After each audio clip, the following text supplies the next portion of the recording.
Hello students, ये अपन 10th class का जो पहला एक्सरसाइज है वास्तविक संख्या, इसकी तरफ फिर से बढ़ रहे हैं। और यहाँ के कुछ सवाल किए थे अपन ने। पहले एक इंट्रोडक्शन पढ़ा भारी भरकम, ये वास्तविक संख्या होती क्या है, कहाँ से आई, क्या चीज़ है। फिर उसके बाद कुछ सवाल भी किए एक प्राइम फैक्टर पर आधारित अभाज्य गुणनफल। अब अपन एलसीएम एचसीएफ, बहुत ही इंपॉर्टेंट टॉपिक है एलसीएम एचसीएफ, इसके बारे में समझें, फिर इसके सवालों की तरफ जाएंगे। उस दिन खूब अच्छे से मैंने बता दिया था हाईएस्ट कॉमन फैक्टर और लीस्ट कॉमन मल्टीपल, मतलब फैक्टर भी बता दिए, मल्टीपल भी बता दिए। इनमें आपस में रिलेशन क्या होता है आज हम ये पढ़ेंगे कि दोनों में आपस में क्या रिलेशन है। तो आपस में कुछ रिलेशन दे रखा, मान लो कुछ दो तीन संख्या ले लेते हैं अपन, कोई भी एक संख्या 48 और 56 ऐसे कोई संख्या ले लेते हैं, मान लो कोई दो संख्या ले ली ऐसे। अब चाहते हैं इनके एलसीएम एचसीएफ निकालें, ठीक है। तो आपने बुक में तरीका दे रखा है, वो प्राइम फैक्टर का दे रखा है, तो हम प्राइम फैक्टर से करें एक बार, फिर मैं अपना तरीका ही बताऊंगा अलग अलग हिसाब से। दो इसमें तरीके, एक भाग विधि है और एक प्राइम फैक्टर भी। 48 का प्राइम 2 से करेंगे 24 आ जाएगा, फिर 2 से करेंगे 12 आ जाएगा, फिर 2 से देंगे 6 आ जाएगा, फिर 2 से देंगे 3 और फाइनलाइज ये 1 ऐसा। तो जो 48 के प्राइम फैक्टर होंगे वो 48 के कैसे लिख सकते हैं इसको, 2 2 2 2 2 की पावर 1 2 3 4 या 2 की पावर 4 इंटू 3 16 48। अब 56 की तरफ देखें, ऐसा 2 28 दूनी 56 होता है, 2 14 दूनी 28 होते हैं, 2 7 दूनी 14 होते हैं। तो यहाँ 56 की बात करें हम तो 2 की पावर 3 इंटू 7 ये कुछ आएगा। अब हम इसका एचसीएफ निकालने वाले हैं और एलसीएम निकालने वाले हैं। तो देखो एचसीएफ हाईएस्ट कॉमन फैक्टर, तो जो इसके फैक्टर हैं वो 2 और 3 मैंने बताया, ये 2 के रूप में 2 3 ऐसे कुछ है। तो जो इसकी सबसे बड़ी घात कॉमन आएगी, कॉमन फैक्टर बात करें पहले तो कॉमन फैक्टर, तो इसमें कॉमन देखो क्या 3 और 7 कॉमन है, बिल्कुल नहीं है। तो 2 और 2 कॉमन है, केवल ये 2, लेकिन इसमें कॉमन में यहाँ पावर 4 है, यहाँ पावर 3 है, तो इसका मतलब 2 की पावर 3 तो दोनों में कॉमन है। तो ये एचसीएफ जो हुआ वो 2 की पावर 3 होगा, ठीक है। बाकी मैंने यदि आपको ऐसे ना लिख के, देखो आप समझो थोड़ा कि कैसे आएगा। 2 की पावर 4 है तो 4 बार लिख दो भाई 2 को, आपको ऐसा लगे गुणा 3। या 2 की पावर 3 है तो 3 बार लिख दो भाई 7। अब इसमें से कॉमन छाटेंगे, 1 2 दूसरा 2 तीसरा 2, चौथा वाला 2 कॉमन नहीं आ रहा, वहां पावर 4 थी, यहाँ पावर 3, ये 2 तीनों में कॉमन आ रहा है तो 2 की पावर 3। ये एचसीएफ का। एलसीएम जो क्या है,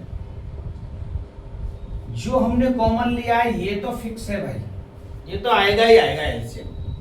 जो भी एचसीएफ होगा वो एलसीएम के अंदर छुपा रहता है। अब क्या क्या बचा है वो बाकी का लिख दो। बचा क्या है 2, फिर क्या बचा है 3, फिर क्या बचा है 7। सारी जो संख्या बच गई 2 3 7 वो हमने सारी लिख दी, ठीक है। तो इसमें अब जो क्या बन के आएगा, 2 की पावर 4 इंटू 3 इंटू 7। 2 की पावर 4 16 होता है, गुणा 3 गुणा 7, 16 थी 48 और 48 गुणा 7, 8 7 56 और 7 चौके 28 और 5 33, 336 होगा एलसीएम। 2 की पावर 3 2 दूनी 4 दूनी 8, ये 8 आएगा एचसीएफ। ये एचसीएफ आया और ये एलसीएम आया। इनमें आपस में रिलेशन क्या है, तो इसका जो एक बहुत ही इंपॉर्टेंट फॉर्मूला है, ये स्टार लगा देता हूं कि एचसीएफ और एलसीएम को आपस में गुणा कर दिया जाए तो फिर इन दोनों संख्याओं का गुणनफल ही आएगा जो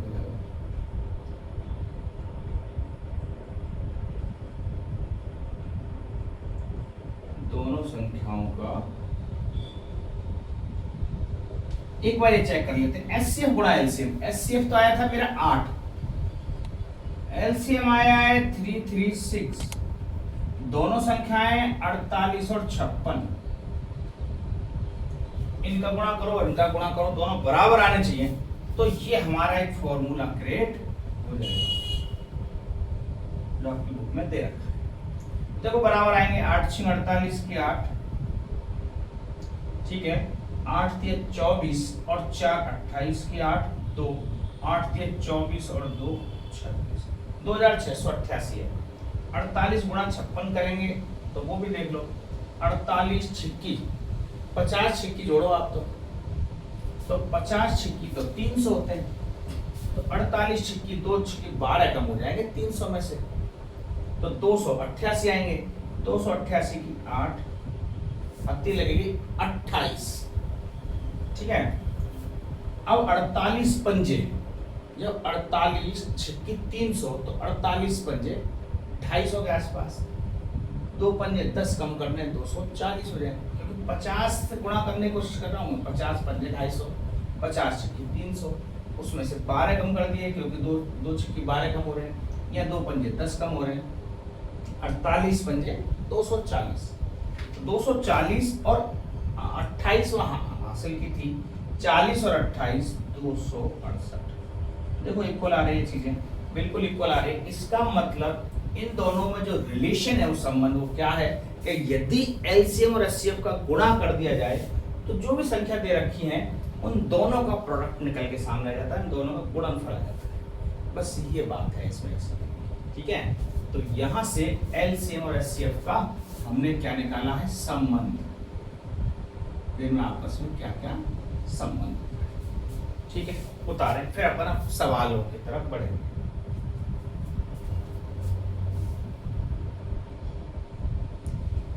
एक दूसरा मेथड और दे रखा था बुक में, चलो वो भी बता देता हूँ, लगे हाथ तुरंत, ठीक है ना।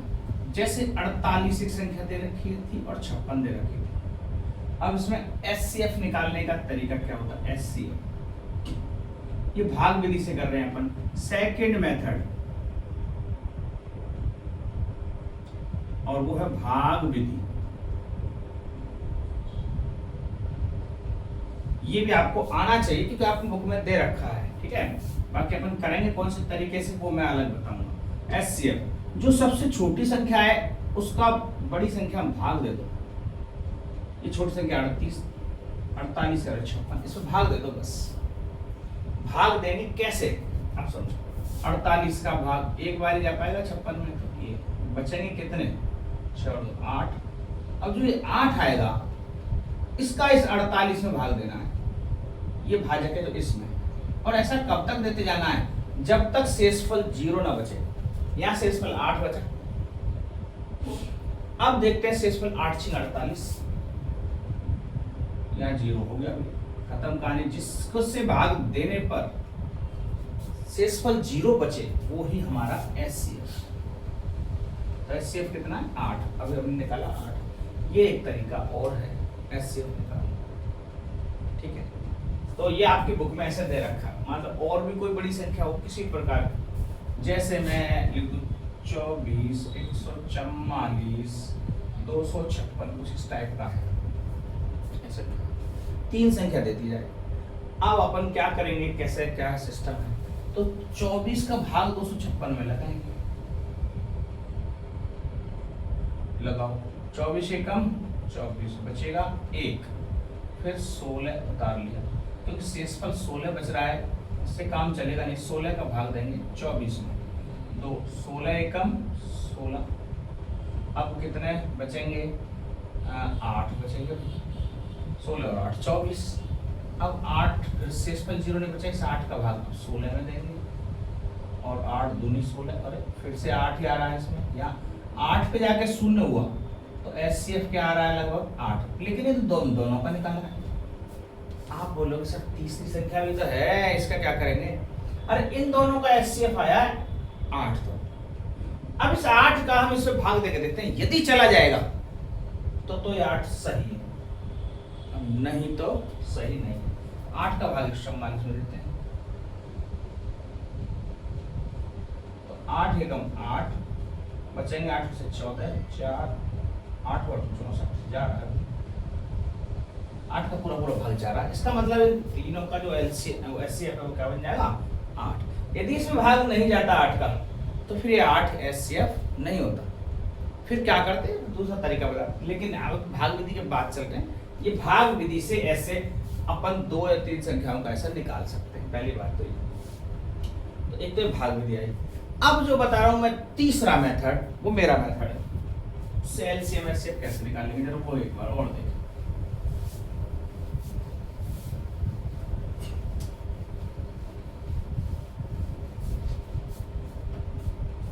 जैसे हमने 48 और 56 ली सब संख्या,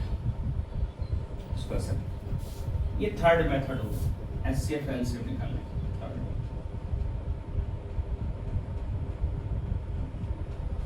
तो इसमें एचसीएफ एलसीएम कैसे निकालेंगे, तो ऐसे बनाते हैं चौकड़ी, और सबसे बड़ी संख्या का भाग देना है इसमें, सबसे बड़ी संख्या का, जिनमें दोनों में चला जाए, बस ये ध्यान रखना, ऐसा नहीं एक में चला जाए। जैसे 5 चौक 48, 12 का जा रहा था 48 में, लेकिन 12 का 56 में तो नहीं जा रहा, दोनों में भाग जाना चाहिए। 2 का जा रहा है दोनों में, बिल्कुल जा रहा है।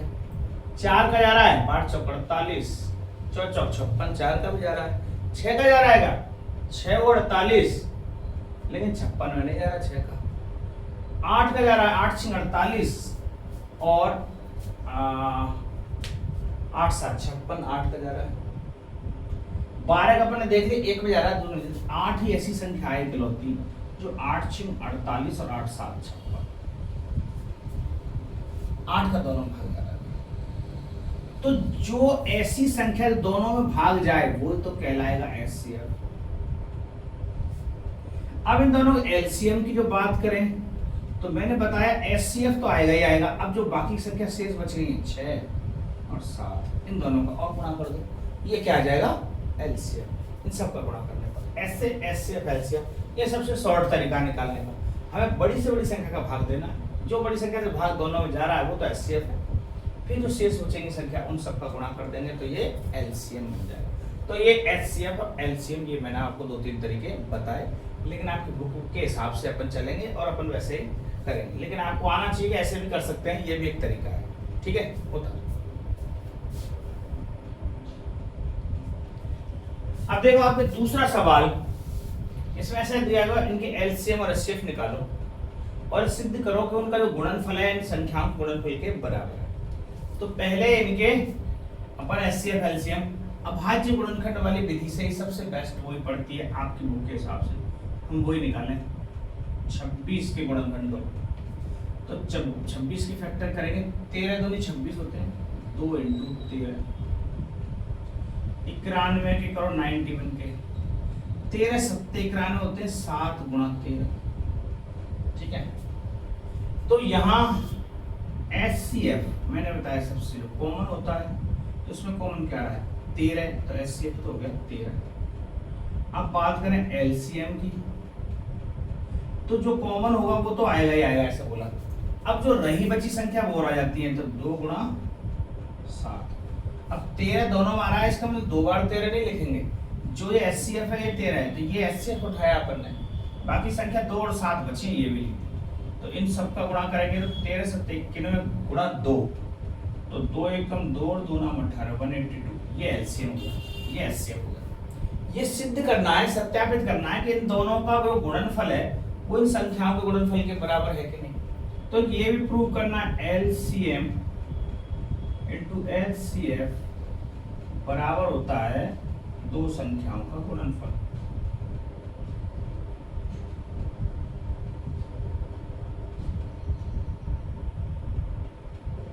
तो देखो एलसीएम तो है 182, एचसीएफ है 13, 2 संख्याएं हैं मेरे पास 26 और 91,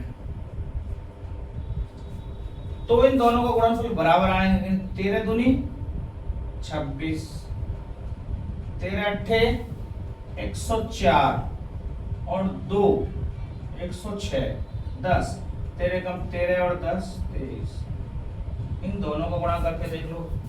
26 एकम 26, 26 नम्मा, तो 26 ढाई के 260 होते हैं, और 260 में से 26 माइनस करने, तो 260 में से सीधा 30 माइनस कर दो तो 230। अब चूंकि मैंने ज्यादा माइनस कर दिया, 3 और जोड़ दो 233। तो 233 में 26 सेकंड 26 का 6 जो 2 हासिल की लगी थी, 233 में 2 और जोड़ देंगे, 26 नम्मा 30, 13 दूनी 26 की 6, अब 3 लगी 2, 13 ठीक से 4 और 2 106, सही है। 26 सेकंड 26 का 6, 2, 26 नम्मा 9 6 54, 234 है ना, 9 6 54, 9 दूनी 18 और 5 23, सही है। 26 नंबर 234 होते हैं और 2 हासिल किए, 2 जोड़ेंगे 236, सही है। 33 66 और 33 66 दोनों बराबर आ रहे हैं, इसका मतलब ये बात भी सही है, ठीक है। अब जरा इसको देख लें 92 और 510 को, तो यहाँ पे पहले 92 का निकालें भाई अभाज्य, तो 92 अगर 2 से भाग देंगे तो कितना आएगा, 2 चौके 8, 2 छक्के 12, 46 आएगा। फिर 2 से भाग चला जाएगा 23, फिर 23। मैं तो इसमें डायरेक्ट लिख रहा हूं, आप ऐसे लिख लेना 92, 2 से भाग दिया 46 दूनी 52, 2 से भाग दिया 23, फिर 2 से भाग दिया 1। लेकिन ये घूम फिर के लिखना ऐसे ही पड़ेगा, ऐसा करने के बाद भी ऐसे लिखना पड़ेगा, तो मैं डायरेक्ट ऐसे लिख रहा हूँ 510, इसमें 2 का भाग चला जाएगा 510 में, देख लो 2 दूनी 4, 1 बचेगा 2 पंजे 10, 2 पंजे 10, अब 5 आएगा पीछे तो 5 आएगा 5 25, 13 सत्ते नहीं 51,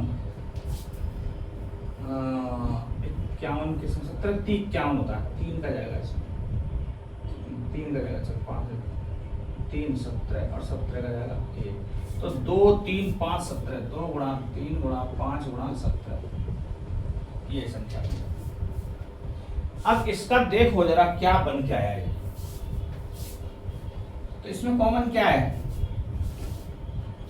इसमें कॉमन है केवल 2, बाकी कुछ कॉमन नहीं है। तो जो HCF है वो तो 2 हो गया, और जो LCM है वो इस 2 के अलावा 2 गुणा 2 गुणा 3 गुणा 5 गुणा 17 गुणा 23। हम क्रमबद्ध तरीके से लिखेंगे, 2 छूटा 3 छूटा 5 छूटा 17 छूटा 23 छूटा, सारे लिख दिए। अब जरा हम ये देखना चाह रहे हैं, है ना, कि इनका गुणा करें, HCF और LCM गुणा करें 510 गुणा 92, तो LCM HCF इन दोनों गुणा कर दें और कितना आ जाएगा 510 इंटू 92 आना चाहिए। कैसे देखो जरा, इसके फैक्टर देखो 17 5 3 2, तो 17 5 3 2, ये तो 510 बन गया, ठीक है। अब 92 कैसे बनेगा, 23 2 2, 23 2 और ये HCF का एक 2 और मिल जाएगा, तो ये 92 बन गया। तो देख लो पूरा की पूरा 2 गुणा 2 गुणा 2 गुणा 3 गुणा 5 गुणा 17 गुणा 23, अब लास्ट में HCF का देते बराबर 5 से 10 गुणा 92। ये कैसे बराबर है, देखो मैंने गुणा नहीं किया है, अब आप समझो इस बात, और यहाँ से आपको समझना पड़ेगा। ये 510 जो है इसके गुणनखंड क्या है, 2 3 5 17, यदि ये 2 3 5 17 लिख दें तो 510 है, तो देखो यहाँ 2 3 5 17, तो ये यहाँ से लेके यहाँ से, तो 510 बन गया। 92 गुणनखंड 23 2 2, तो ये 23 और 2, ये 1 2 कम पड़ रहा है, वो 2 यहाँ मिलके आ गया, ये वाला 2 23 2 और अब ये बन गया 5, ये 92, तो 92 गुणा 510 ही आएगा, इसका मतलब ये भी बराबर। ऐसे ही आपको देखना है बराबर। अब ये 54 और 36, इसको देखो जरा, 54 के देखो कैसे लिखेंगे, 2 28 दूनी 27 दूनी 54 होते हैं, तो 27 3 नाम 27, 3 गुणा 3 गुणा 3, ठीक है। अब जरा 336 का देख ले भाई, 3 का जा रहा है, 3 एकम 3, 3 एकम 3, 3 दूनी 6, 112। अब 3 तिया 9, 112 में क्या 3 का जा रहा है, 3 तिया 9, बचेंगे 2 22। अब नहीं जाएगा फिर पार, 2 का ही जाएगा। 2 का पहले देखते हैं, 3 3 6, इसमें 2 का भाग नहीं, 2 एकम 2, 2 6 12, 2 8 16, 2 एकम 2, 13 हो गया, 2 6 12, 16 में 2 8, फिर 2 8 16 और 2 चौके 8, ठीक है। फिर 2 से 2 चौके 8, 2 दूनी 4, फिर 2 से 21 दूनी 42, फिर 3 सत्ते 21। तो 2 से देखते सीधे 2 गुणा 2 गुणा 2, 3 4 बार गुणा 2 गुणा 3 गुणा 7। इसमें कॉमन देखेंगे तो भैया 1 2 कॉमन आ रहा है केवल, और 1 3 कॉमन आ रहा है, ये कॉमन आ रहा है, और कुछ कॉमन नहीं है, ठीक है। तो और कुछ कॉमन नहीं है तो फिर जो HCF कहलाएगा हमारा HCF, तो 2 गुणा 3, ये 2 यहां से लिए, 3 यहां से लिया, कॉमन भाग इधर से होता है दोनों में से, तो इसका मतलब HCF तो आ गया 6। अब LCM बचा कुछ भाग सारा LCM है, तो ये 2 ले लो और ये 3 ले लो। अब इनके अलावा क्या बचा, 1 2 3 जने 2 बचे, 1 2 3, 3 जने तो 2 आ गए, 2 3 बच गए, 3 गुणा 3, 2 3 बच गए, एक 7 बच गया, ये सारा LCM। और वापस से इन दोनों गुणा करेंगे तो यही संख्या आनी क्या नहीं, क्योंकि यहाँ मैंने बता दिया ऐसे है, ठीक है। ये सवाल नंबर आपका दूसरा हुआ उत्तर। अब तीसरा सवाल भी सेम वैसा ही वैसा है, दूसरा जैसा। प्राइम फैक्टर इसमें साफ लिख दिया, अभाज्य गुणनखंड से करो। वहां हम चाहते तो भाग विधि से भी कर सकते थे, दोनों तरीके से हो जाता हो। यहाँ वहां मैंने अभाज्य लगा दिया, यहाँ भी अभाज्य लगा दिया, क्योंकि आपके अभाज्य ज्यादा आता है, भाग विधि का कुछ आता नहीं। भाग विधि का बोला भी नहीं उसने कि भाई भाग विधि से कीजिए, है ना। तो हम अभाज्य से ही कर रहे हैं सारे, अभाज्य गुणनखंड मेथड। तो 12 15 21, जरा देखो 12 के अभाज्य गुणनखंड करें, फिर 15 के करें, फिर 21 के करें। देखो 12 का 2 2 3, 15 का 3 गुणा 5, 21 का 3 गुणा 7, ये फैक्टर होते हैं साथ। तो इसमें जो कॉमन दिख रहा है आपको, ये 3 जरूर कॉमन दिख रहा है, बस उसके अलावा कुछ नहीं। तो जो HCF होगा वो तो 3 है, लेकिन LCM जो होगा ये 3 तो आएगा ही आएगा। इसके अलावा क्या क्या बचा, 2 जने तो 2 बच गए, 1 5 बच गया, 1 7 बच गया, इनको लिख देंगे यस LCM, ठीक है। इसमें देखिए 17 23 29, इनके कुछ गुणनखंड हो सकते भी है क्या, 17 का प्राइम नंबर है खुद ही, 23 भी एक प्राइम नंबर है, 29 भी एक प्राइम नंबर है। तो ये 1 गुणा 17 लिख सकते हैं इसको, बस इसको 1 गुणा 23 लिख सकते हैं, इसको 1 गुणा 29 लिख सकते हैं, और कुछ नहीं लिखा जा सकता। तो इसमें जो कॉमन है 1 आएगा, तो जो HCF होगा वो तो 1 आ गया, और जो LCM हो गया वो 1 के अलावा 17 23 29, 1 गुणा 17 गुणा 23 गुणा 29, जो भी आएगा आंसर वो ये आ जाएगा, ठीक है। 8 9 25 का देखें, 8 9 25, तो 8 का 2 गुणा 2 गुणा 2 हो जाएगा, 9 का 3 गुणा 3 हो जाएगा, 25 का 5 गुणा 5 हो जाएगा, ठीक है। 8 9 25। अब यहाँ पर भी कोई कॉमन नहीं है, कोई भी कॉमन नहीं है, तो 1 का तो गुणा हो ही रहा है सब में, 1 गुणा 1 गुणा 1, अपनी मर्जी से कर दो तो 1 तो कॉमन आएगा आएगा बोलिए। यदि कुछ भी कॉमन नहीं है तो 1 का तो गुणा सब में हो ही रहा होता है, तो HCF क्या आ जाएगा यहाँ, HCF तो आएगा 1। और LCM, अब जरा यहाँ सोचना है कि LCM क्या है। अब ऐसा नहीं है सारी चीजें अपन जो बच जाती है तुरंत लिख दें, कुछ कॉमन आ रहा होगा किसी में तो वो देखो 3 3 नहीं, यहाँ भी नहीं कॉमन, यहाँ भी नहीं, किसी में कुछ कॉमन आ ही नहीं रही है, तो सीधे एलसीएम 8 9 25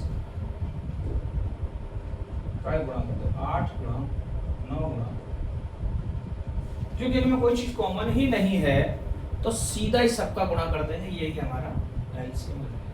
ठीक है, तो ये एचसीएफ और आपका एलसीएम हुआ। इसी प्रकार के जो कॉमन चीज है वो तो एचसीएफ में आ जाती है, कॉमन से बात रह जाती है वो। एक और चीज सवाल में पिछले बोर्ड में आया था, किन्हीं दो संख्याओं, ऐसी कौन सी संख्याएं, कौन सी संख्याएं हैं जिनका एचसीएफ और एलसीएम समान होता है। अभी तक हमने जितनी भी संख्या की, क्या सब में किसी का एलसीएम और एचसीएफ दोनों समान आ रहा है? कभी नहीं है। सवाल ही नहीं है कि समान आ जाए, यहाँ कुछ अलग है, यहाँ अलग है, यहाँ अलग है, यहाँ अलग है, यहाँ अलग है, यहाँ अलग है। समान दोनों में समान आ जाए ऐसे, तो कौन सी संख्या में जिनका समान होगा? उत्तर है इसका समान संख्याएं। यदि हम समान संख्याओं का लेंगे, जैसे मान लो 15 और 15, इन दोनों का एचसीएफ निकाले और एलसीएम निकालो साहब। 15 का 3 गुणा 5, इस 15 का भी 3 गुणा 5, तो जो एचसीएफ होगा कॉमन आएगा, कॉमन 3 भी है, कॉमन 5 भी है, तो एचसीएफ तो 15 है। एलसीएम की बात करें, मैंने बोला जो कॉमन पार्ट होगा वो तो आएगा ही आएगा, साथ में इसके अलावा क्या? अब इसके अलावा कुछ बचा ही नहीं, तो इसका मतलब एलसीएम भी 15 और एचसीएफ भी 15। तो जो समान संख्याएं होती हैं उनके एलसीएम और एचसीएफ हमेशा बराबर होते हैं। बस ये बात और आपको समझ में आनी चाहिए। ठीक है, होता है।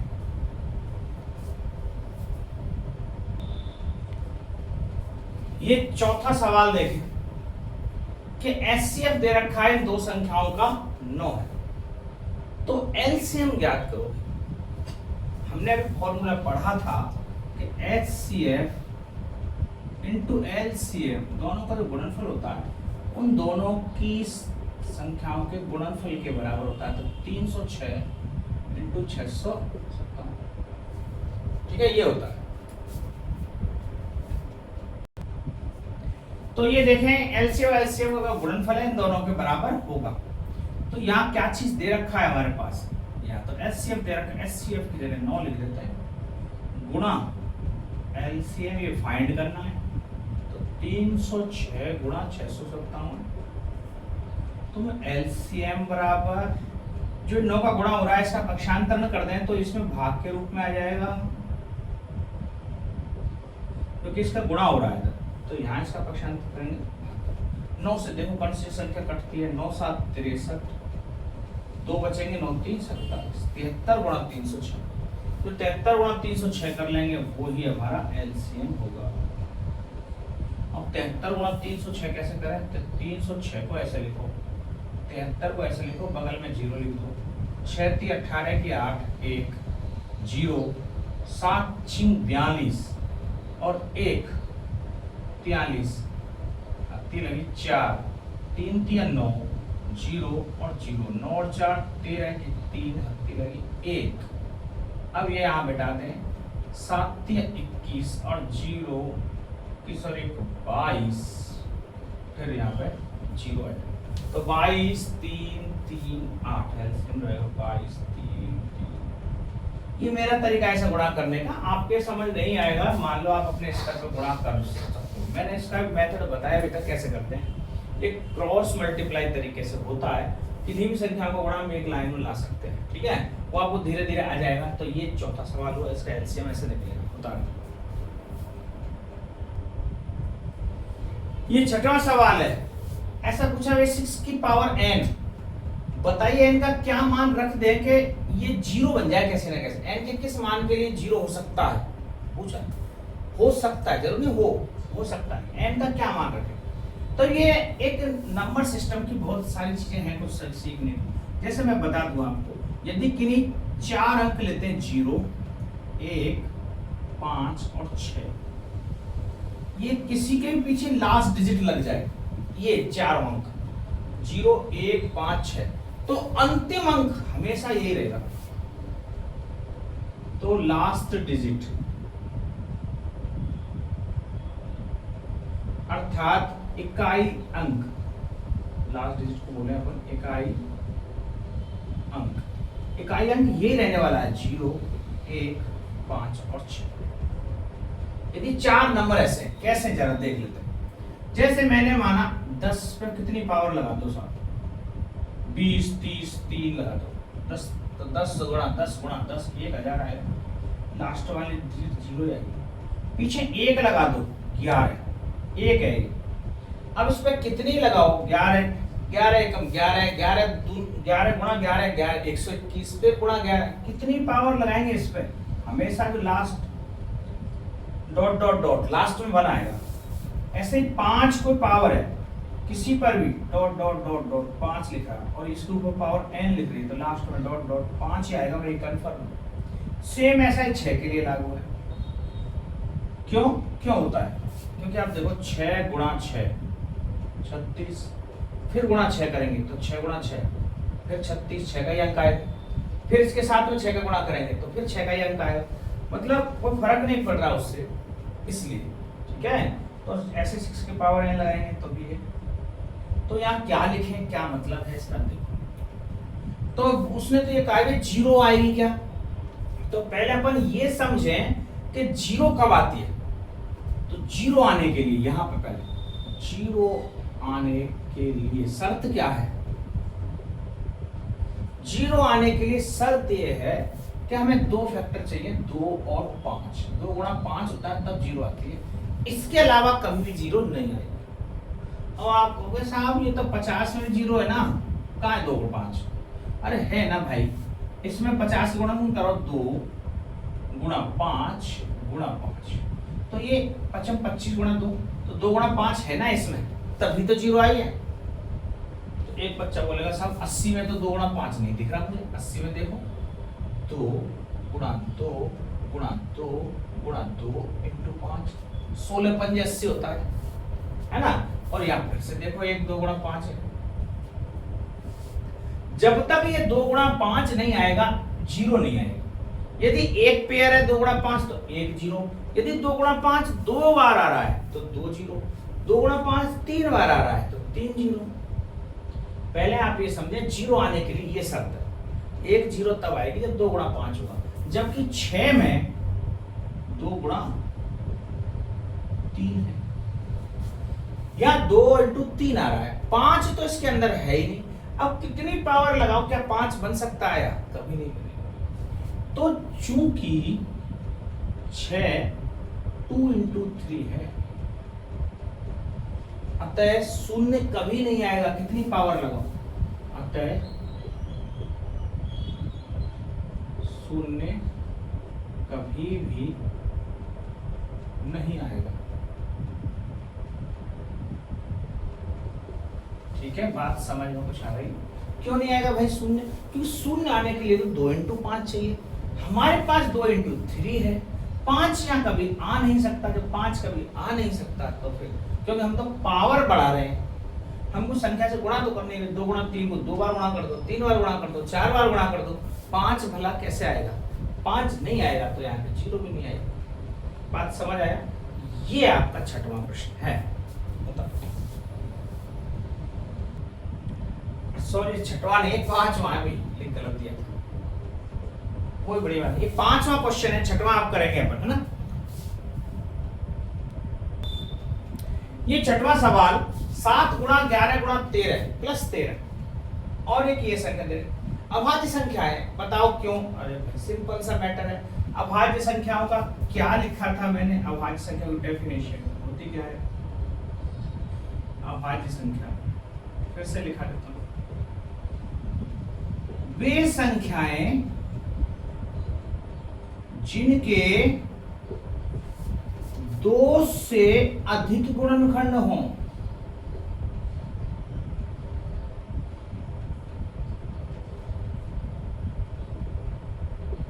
जिनके 2 से अधिक गुणनखंड हों वो संख्याएं अभाज्य संख्या होती है। यदि मान लो इसमें 13 नहीं जुड़ रहा होता तो ये तो साफ साफ अभाज्य संख्या है, 3 गुणनखंड दिख रहे हैं। यहाँ भी 5 नहीं जुड़ रहा होता तो इसके तो बहुत सारे हैं अपने आप ही है, लेकिन इसमें 13 जोड़ दिया गया है या 5 जोड़ दिया गया है, तो क्या इससे कुछ फर्क पड़ेगा, ये देखते हैं। तो जरा देखें यहाँ 13 कॉमन ले लें, इधर 13 तो कॉमन लेते 7 गुणा 11 प्लस 1, ये कुछ आएगा। तो 7 गुणा 11 प्लस 1 अर्थात 13 गुणा 11 7 77 और 1 78 गुणा 78, यह है 13 गुणा 78। अर्थात 78 के भी टुकड़े किए जा सकते हैं, बिल्कुल किए जा सकते हैं।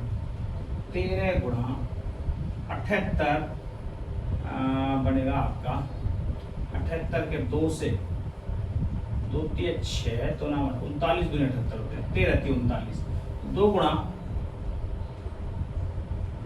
3 गुणा 13 13 3 39 दूनी 78। ये इसके जो फैक्टर बनेंगे वो ये बनेंगे एक्चुअल में। तो देखो एक तो 13 आ रहा है, एक 2 आ रहा है, एक 3 आ रहा है, अर्थात 2 से अधिक गुणनखंड है, तो ये एक अभाज्य संख्या होगी। चूंकि 2 से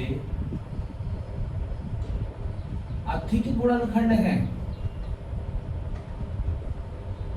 इसलिए अभाज्य संख्या होगी।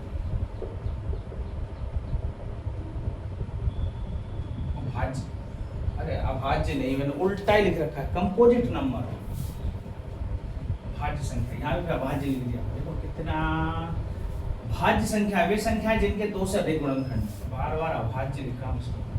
अभाज्य तो वो होते हैं जिनके केवल और केवल 2 ही गुणनखंड हो, लिखने में मिस्टेक। भाज्य संख्या पूछा है, भाज्य संख्या की डेफिनेशन है 2 से अधिक गुणनखंड है, इसलिए ये भाज्य संख्या होंगी। ठीक है, इसमें भी देखो जरा अभाज्य की तो क्या बताई थी, अभाज्य पे हम वापस लिख देता हूं। अभाज्य संख्या वे संख्याएं जिनके केवल और केवल 2 गुणनखंड होते हैं।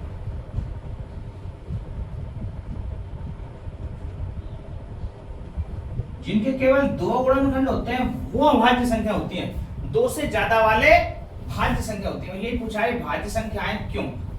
दूसरी वाली इस संख्या को लेते हैं जरा, 7 गुणा 6 गुणा 5 गुणा 4 गुणा 3 गुणा 2 गुणा 1 प्लस 5, इसका मतलब इसमें 5 कॉमन आ जाएगा, तो 7 गुणा 6 गुणा 5 कॉमन आ चुका है तो 4 आएगा, इंटू 3 गुणा 2 गुणा 1 और प्लस 1 आएगा।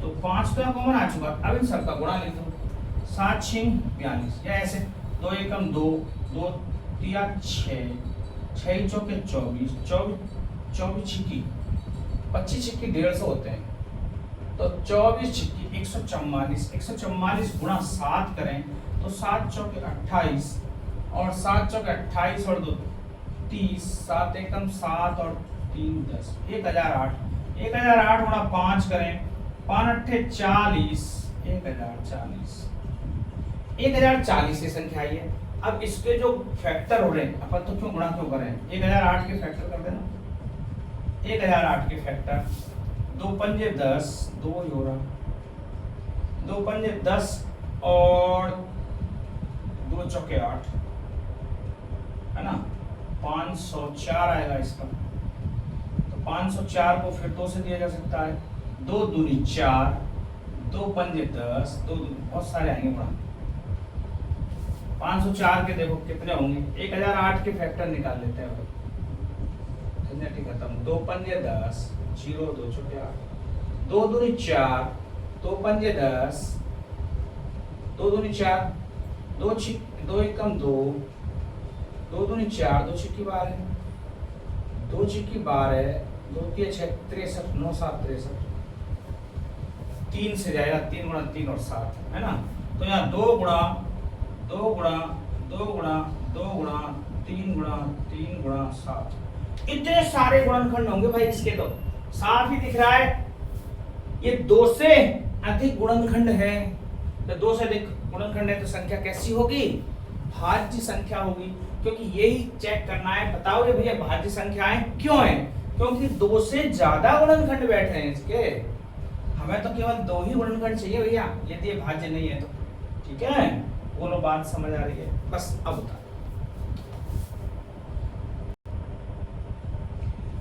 सातवां सवाल देखें कि एक वृत्ताकार पथ है, ऐसा वृत्ताकार पथ है। सोनिया इसका एक चक्कर लगाने 18 मिनट लेती है और रवि 12 मिनट लेता है। यहां से स्टार्ट करते हैं भाई। ये सोनिया है, एक पूरा चक्कर लगाएगी सोनिया, तो ये 18 मिनट ले रही है एक चक्कर लगाने में। और जो रवि है वो 12 मिनट में एक चक्कर पूरा कर देता है। ठीक है, बात समझ आ रही? अब ये 12 मिनट और 18 मिनट, ठीक है। अब बात है कि ये पूछ रहे कब जाके मिलेंगे। जब भी ऐसा कोई सवाल आए तो हमें सीधा सीधा उसका एलसीएम निकालना है। कैसे? जरूर, ये यहाँ पे आके 12 मिनट में पहुंच जाएगा, वो 18 मिनट में कहीं पीछे रह जाएगा। दूसरा चक्कर लगाएगा ये 24 मिनट, ठीक है। उसका दूसरा चक्कर लगेगा 18 दूनी 36 मिनट। फिर वो तीसरा चक्कर लगाएगा 12 36 मिनट, और यहाँ दूसरे चक्कर में 36 मिनट पे मिल रहे हैं भैया ये। इसका दूसरा चक्कर तो 36 मिनट में हो रहा है, इसका तीसरा चक्कर 36 मिनट में हो रहा है। 12 36, इसको 3 से गुणा कर दें, तीसरा चक्कर 36 मिनट, इसका दूसरा चक्कर 36 मिनट में हो रहा है। कुल मिला के हम देखें 36 मिनट पे आके यहाँ पे मिल जाते हैं। तो जब भी इस टाइप के कोई सवाल आते हैं कि 12 18 इनको कैसे निकालें, तो इनका एलसीएम निकालना होता है हमेशा, एलसीएम। तो 12 और 18 का एलसीएम निकालो। तरीका क्या है इनका निकालने का एलसीएम? या तो वो अभाज्य वाला वो कर लो, बाकी मैंने तरीका बताया है, 6 दूनी 12 6 ती 18, ऐसे कर लो। और ये एलसीएम 6 गुणा 2 गुणा, सबसे बड़ी संख्या का मैंने भाग दे दिया, जो बचे उन सबका गुणा कर दिया। 12 ती 36 मिनट इसका आंसर है। इसका मतलब 36 मिनट में आके ये मिलेंगे। 36 मिनट में ये तो 3 चक्कर लगा पाएगा, ये 2 चक्कर, और 36 मिनट में आके यहाँ पे आपस में मिल जाएंगे। पूछा है कितने मिनट बाद मिलेंगे, बस ऐसे पूछा है, कितने मिनट बाद मिलेंगे, कितने मिनट बाद, ऐसा पूछा था। इसलिए भाई कितने मिनट बाद मिलेंगे, यहाँ से शुरुआत कर रहे हैं दोनों। एक तो 12 मिनट चक्कर लगा के भाग गया, वो अभी 18 मिनट लगेगा, टाइम लगेगा। फिर दूसरा चक्कर लगाएंगे, देखो 18 तो 36 मिनट हो जाएंगे, और उसको 36 मिनट 3 चक्कर लगा के पहुंच जाएगा। तो 36 मिनट में जाके मिलेंगे। ऐसे सवालों हमेशा एलसीएम निकालना होता है। तो आप ये 7वां सवाल और आपका 1.1 एक्सरसाइज फिनिश। धन्यवाद।